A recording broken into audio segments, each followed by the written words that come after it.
All right, what's going on YouTube? This is BoxingWave. Um, so let's do a couple more videos. I want to do a couple more videos talking about the aftermath of this Porter Spence fight. Okay, and in this video I want to speak on Terence Crawford.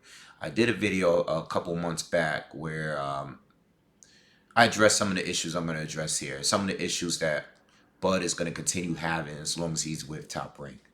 Okay, when he re-signed with Top Rank, even though plenty of promoters make fights all the time. I mean, Al and Eddie, there's Al Heyman fighters, there's Eddie Hearn fighters, there's Bob Arum fighters that still fight each other to this day, right? But when it comes to these superstar fighters, guys with the big names, it's always an issue, okay?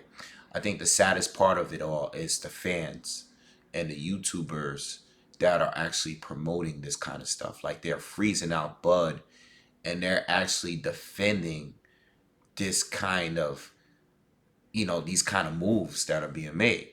There are actual media channels that's promoting this kind of thing, which is crazy because of their hatred, not really towards Bud, but because of their hatred towards Bob Arum. And unfortunately, Bud is just getting caught up in, I read the comments, I listen to a few channels, even though the ones that I don't really support, but I read the comments and, there's a lot of fans on both sides that they're here for a different reason. Their hatred towards these fighters and the promoters come from a different place. You know what I'm saying? They're not real boxer fans. They're just jumping on a bandwagon and making it about everything else outside of the actual fight. Because if you're pro Bud or if you're pro Spence, you should still want the two guys to fight each other. You know what I'm saying? And guys are defending promoters. I mean, they all do the same thing. If they all had the opportunity to be the same way, they would be. And this is why I've said Bob Arum has done the same thing with his HBO fighters when he had a whole stable over there. This is why I brought that up. But it doesn't make it any better that PBC is doing the exact same thing because you're not helping the sport neither. That if you're doing the same thing that Top Rank was doing when they were on top, outside of not having Floyd, but they had everybody else that was a star. You know what I'm saying? And, this is before Thurmans, the Porters, all of these guys had big names, reputations at the welterweight division. They had all the stable. But now the PBC has stable and they're doing the same thing that Top Rank was doing. But it doesn't help the fans. It doesn't help boxing if PBC does the same exact thing that Top Rank was doing. You know what I'm saying? I see why they want to do it on a business standpoint, but for the sport and for the fans, it's not helping it. And for the fans to defend these kind of moves, it's bad. It's bad whether PBC or Top Rank or Matchroom or whoever. Whoever does it, BT, it doesn't matter. Whatever promoter you're dealing with, if Golden Boy, this is why I say I don't like any of them because they're all stopping fights from happening. Fights that we need to see here. So about Bud, he's gonna continue to struggle to make good fights. Hopefully he can get a fight with a PBC fighter, whether it's Arrow, whether it's Sean Porter, okay, whether it's whoever. Hopefully Bud is able to get a fight with a top PBC fighter, specifically Spence, because that's the fight that everyone is demanding the most. Pacquiao has the biggest name, but Pacquiao's in a space now. He's pushing towards retirement. He can do whatever he wants. He picks whoever he wants to fight. Him and Canelo are the guys that can do that. Um, but Bud is gonna continue having trouble finding top opponents because it's just the way it is. When you be signed with Top Rank, it doesn't matter. Even PBC fighters. Look at Gary Russell Jr. Gary Russell Jr. has been expressing in several interviews now about his, issue with getting a fight with Alito Santa Cruz or getting other fighters to fight him, and unify, or Tank Davis. These are all guys that's on the same side that should be fighting, but he can't get these fights that he want. You know, Jamal Charlo is another guy that really can't get the fights that he wants to get. He's not getting the big fights, But everybody's situation is not exactly the same, but there's some similarities there. So there's fighters depending on what division you're in. Fortunately, Bud is in a division where he should be at, because he was undisputed at 140, moved up. People wanted him to move up, and now it's like, well, you over there with Bob Arrow. So we don't even want you to get your opportunity because you're on the wrong team. It's not about being on the wrong side of the street. It's about who you're with. And a lot of these fans, they're not really boxing fans. They hating on it for something else. You guys know what I mean by that. All right. So unfortunately, that's what's going on in this situation. You know, um, what is Bud to do? Well, Kavalaskis is the Mean Machine is the number one guy in the WBO. He's probably going to end up fighting him. Listen, those are fights that you got to get out of the way. Everybody has to do it. All of the best fighters, when you're a champion, you got to get those mandatories, those number one ranked fighters. You got to get it out of the way. Kavalaskis is no bum. I thought the fight would have been a lot more intriguing if the Ray Robinson fight didn't happen. Ray Robinson is a seasoned vet, not an elite fighter, but a seasoned, crafty, southpaw fighter that gave Kavalaskis a lot of trouble. Okay, Kavalaskis is good, a lot of power, very strong. First time I seen him, remind me of like a mini Better BF. Okay, he could box, but in that fight, for some reason, I don't know, neither one of them really took it to the next level. Ray Robinson fought a very safe fight, a very distant fight, a very defensive fight, and Kavalaskis really didn't press the action neither. Neither one of them did enough for me. And Ray Robinson, it's crazy. He's been getting a draw because he just recently got the draw against that young prospect. I can't think of his name, at the Anthony Joshua undercard, but he got a draw there too. He got a draw with Kavalaskis, and after watching that fight, I just thought that when I found out that he was getting lined up to fight Bud, I was like, Bud's gonna pick him apart. Bud is gonna do the same thing, pick him apart with his jabs, soften him up, and at some point Bud is gonna go for the kill. I think Bud's gonna beat him, but Kavalaskis has a huge puncher's chance. I mean, he's a big puncher. So it is what it is. I mean, but Bud has fought plenty of punchers. It is what it is. He's gonna destroy that guy. Not a fight that I really want to see, but it's a fight that he might have to take for now. It's not like we saw Spence fought Ocampo last year. A year ago he fought Ocampo. It's not a fight that we wanted to see, but it is what it is. It's a fight that he took at the time. He's trying to promote himself at Dallas Stadium, and he's just trying to build his name in that fight. We always gonna get fights that we really don't really see. Not everybody's gonna fight a tough fight after tough fight after tough fight. We rarely see fighters consistently fight the very, very best. I mean, even if you look at Jaime Munguia, who is he fighting? He's just fighting any random guy. Meanwhile, you got Hurd, J-Rock, you got Tony Harrison, you got Charlo, you got all these other guys that's on the PBC side that are fighting nothing but top other guys at 154. That's just how it is. So anyway, what is Bud to do? I think Bud just needs to, his promoter needs to do everything in his power to make sure push Bud to get one of these fights with the PBC. That's what you do. You're a promoter. You need to negotiate. If you have to pay, you got to cough up money. You got to do anything in your power, everything in your power to try to get one of these PBC fighters to get in the ring with Bud Crawford. Okay? What Bud needs to understand that at this point, at this very moment, Spence is the A side no matter what. Spence is always going to be the A side. Period at this point. Not only is he unified now, all right, but he's had the more successful pay-per-views. You know what I'm saying? And he's just he's the name right now. He is. You got to be honest. I'm not talking about fighting. I'm not talking about fighting and skill set. I'm not talking about that. I'm just saying A side right now, Crawford, yeah, maybe most people will probably have him higher on a pound for pound list.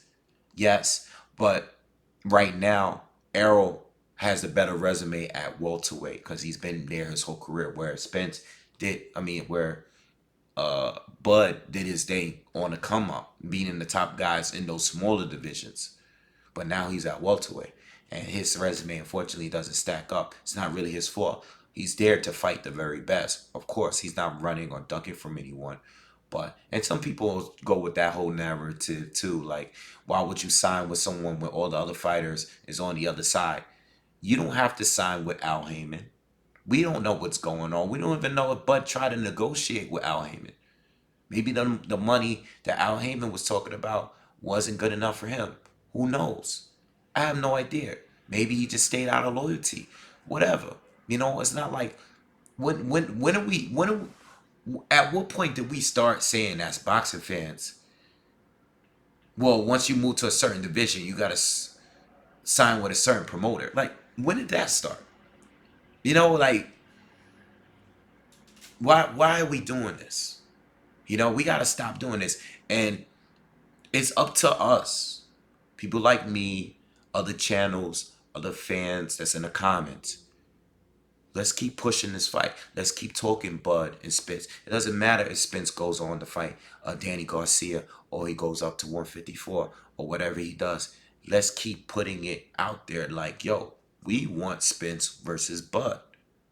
Let's keep hyping it, because even if we get it a couple years from now, we got to still promote it, because if we don't promote it, we see with PBC is not even acknowledging Bud, period.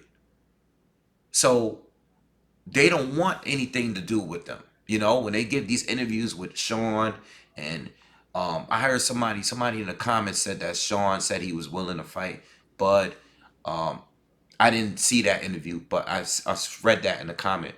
But regardless, leading up to this fight, I've listened to interviews with Bud, with not Bud, with Porter, Garcia, Danny Garcia, Mikey Garcia, Errol Spence, Keith Thurman, Manny Pacquiao. You know, these guys have no interest in fighting Terence Crawford. I mean, Spence literally said it at the end of his fight. You know, he doesn't have interest. They will all just rather do without him. And that's scary. You know, I was looking on BoxRec earlier, just looking at the welterweights to see who else is there that's not in the PBC that Bud can fight. And it's crazy that how, even though, and I know BoxRec is not everything, you know, I know it has their own algorithm on how they score with points and stuff, but it's crazy how Crawford is still ranked #1 on BoxRec as a welterweight, even over Spence, even with Spence having a win over Sean Porter. You know, I don't know how they calculate that thing, but a lot of us we all use, let's be honest, we all use BoxRec. I'm not saying we're all going to solely base everything on BoxRec, because I sure don't, you know, but it's another option. It's something else that we can use to, you know, it's another tool that we can use. We all use it, you know. BoxRec everybody uses it, you know. So like I said, Bob Arum has to do his job as a promoter and make the fights happen. As far as the guys that's not with the PBC, try to push again for that Kell Brook fight. All right. Even though he's lost to Spence already, Kell Brook is a hell of a fighter. Still push for that. Let's not let's forget, oh, Kell Brook doesn't mean anything anymore because he lost this. Like, that's corny. You know what I'm saying? That's corny. And this is why fighters are cherry picking now, because they don't want a loss. Because as soon as they get one loss, everybody's talking about, oh, this guy lost to this guy. You know? Now, you have to collect big wins. If you losing and you're just losing and you're not beating no one good, then, yeah, that's why I brought up Danny Garcia. As good as I think Danny is, and that fight with Spence will be an incredible fight. It's going to be a great fight. But at the end of the day, y'all talk about Bud at welterweight not having a resume at welterweight. Well, Danny Garcia don't have a resume at welterweight either. And Bud accomplished more than him at 140. You know, Danny Garcia didn't even want to fight Postol down there when Postol was undefeated. And Danny went up to beat guys like Paulie Malignaggi and Brandon Rios. Brandon Rios, come on, bro. You know, Adrian Granados. He lost to the top guys. He didn't beat the top guys. He doesn't have a title. He's fought for vacant titles, you know, at welterweight. Bud actually won his strap by beating a champion, a guy that gave Manny Pacquiao a hard time. Bud beat that guy down, stopped him. So we have to keep pushing it. I think Bud, you know, fight your mandatory. Try to get the Kell Brook fight. You know, you already beat Mir Khan. He has a name, but try to get a Kell Brook fight. Try to fight, you know, maybe a Jesse Vargas or something. You still gotta keep doing your thing. You're not gonna be A-side though. And you have to learn with that. And that's okay. Bud seems like a pretty humble guy. He's not like a really flamboyant, flashy kind of guy. You know, he wants to get paid, of course. But you gotta be realistic here. Like Spence is doing higher pay-per-views because they put him in there with Mikey. You know, they put him in there with Mikey. Mikey brought all his fans, you know, Spence fans, Mikey fans. That's a big fight.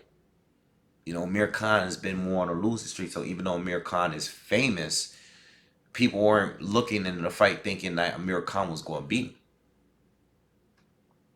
You know, um, Spence beat Kell Brook, he beat Porter. You know, these are pay-per-views. You know, Bud is not going to get these crazy pay-per-views fighting these other guys. It is what it is. So you're not going to beat on the A side, but just make the fight happen. Beat your opponent, and then claim to be the king. Make harder demands. This is what Andy Ruiz was just doing with Anthony Joshua. And this is what I used to say about Wilder. Like, you know what? Knock him out. And then after you knock out Anthony Joshua, you could say whatever you want. You could do whatever demands you want to make. You can go and do it.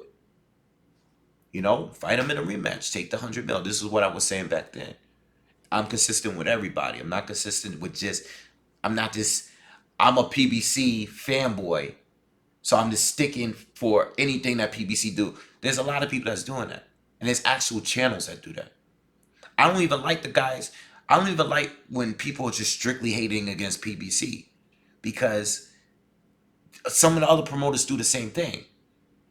And if any promoter had a stable of fighters in a certain weight division, they would keep it in-house. Period. PBC has the majority of 147 pounders, so they're going to keep it in-house. But if those guys were all on Matchroom, or if they all were top rank, blah, blah, blah, blah. But an argument you can make is that, look, Bob and Eddie hates each other. But they still do business all the time. And they'll sit there and crack their jokes on, talk shit to each other the whole time. It is what it is. I ain't need this video to be this long, but you guys get the picture. So, Bud, you keep doing what you're doing. Just know that when the big fight does come, if it comes, just understand that you're not going to be the A-side. You're not the A-side in this anymore. That's gone. But get the fight. You have a belt. You're still going to get paid. It's a fight that we all want to see. This is the most #1 demanded fight, in my opinion, that I want to see in the whole sport.